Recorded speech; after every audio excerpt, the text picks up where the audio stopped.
Praise the lord. నిజమైన స్వరం. April 17, 2025 Holi prayer home సంఘం వారి అనుదిన వాగ్దాన పరిచర్య. భూమి యొక్క సమస్త వంశములు నీ యందు ఆశీర్వదింపబడును. ఆదికాండము 12 అధ్యాయము 3వ వచనము.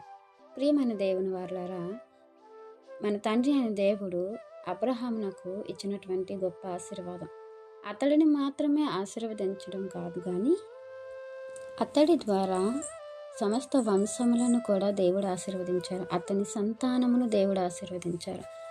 ఆ ఆశీర్వాదానికి ఒక కారకుడుగా అబ్రహాం గారు ఉన్నారు. ఎలా అంతటి ఆశీర్వాదాన్ని, అంత గొప్ప స్థితిని దేవుడిచ్చారు అనంటే, అబ్రహాము దేవుణ్ణి నమ్మారు అని ముందు మనం చదువుకుంటాం. అది అతనికి నీతిగా ఎంచబడింది అని కూడా మనకు తెలుసు. ఆ మాటను బట్టి మనం చూసుకుంటే, కేవలము దేవుని నమ్మినంత మాత్రాన దేవుడు ఎంతలా ఆశీర్వదిస్తారా? కేవలము దేవుని నమ్మినంత మాత్రానే అతడి ద్వారా అతడి సంతానము వంశములు ఆశీర్వదింపబడతాయని అంటే, అబ్రహాం గారు కేవలము దేవుని నమ్మడమే మాత్రమే కాదు, ఆ నమ్మకాన్ని క్రియ రూపంలో చూపించారు. దేవుడు ఏది చెయ్యమంటే అది చేశారు. ఎక్కడికి వెళ్ళమంటే మారు మాట ఆడకుండా, ఎదురు చెప్పకుండా, నాకు తెలీదు అన్న మాట రాకుండా దేవుని మీద భారము వేసి దేవుణ్ణి ఆనుకొని దేవుడు చెప్పిందల్లా చేశారు. అందుకే మనందరికీ కూడా అబ్రహాం గారు ఆశీర్వాదానికి కారకుడిగా నిలిచి ఉన్నారు. ప్రియమైన దేవుని వారలారా, విశ్వాసానికి కర్త అయిన ప్రభు యొక్క సువార్త నాడే అబ్రహాం గారికి తెలియపరచబడింది. దేవుడు చెప్పి ఉన్నారని వాక్యం సెలవిస్తుంది.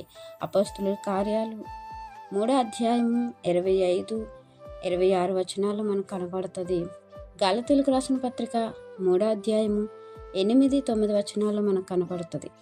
దేవుడు ఆదిలోనే మన విశ్వాసానికి కర్త అయిన ప్రభువుని గురించి ప్రకటిస్తూ, వారికి తెలియపరుస్తూ, మిమ్మల్ని విడిపించటానికి, విమోచించటానికి ఒకటి వస్తారు అని అప్పటి నుంచే ఎదురు చూస్తున్నారు దేవుని యొక్క భక్తులందరూ కూడా.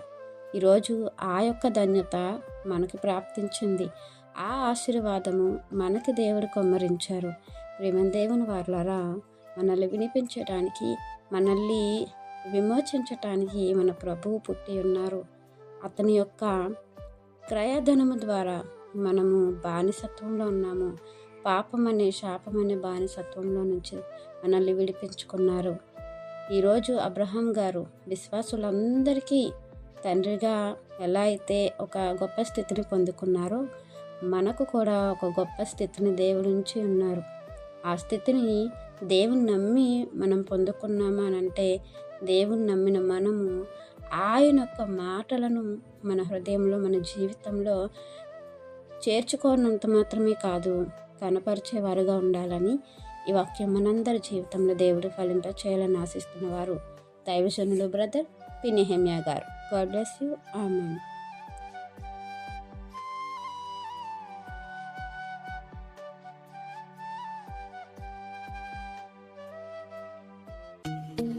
Hi friends, holy prayer home Gajuwaka సంగమ వారు మాట్లాడిన విలువైన దేవుని సందేశములను మీరు వినటానికి మా యొక్క యూట్యూబ్ ఛానల్ హోలీ ప్రేయర్ హోమ్ను సబ్స్క్రైబ్ చేసుకొని పక్కనున్న బెల్ ఐకాన్ క్లిక్ చేయగలరు.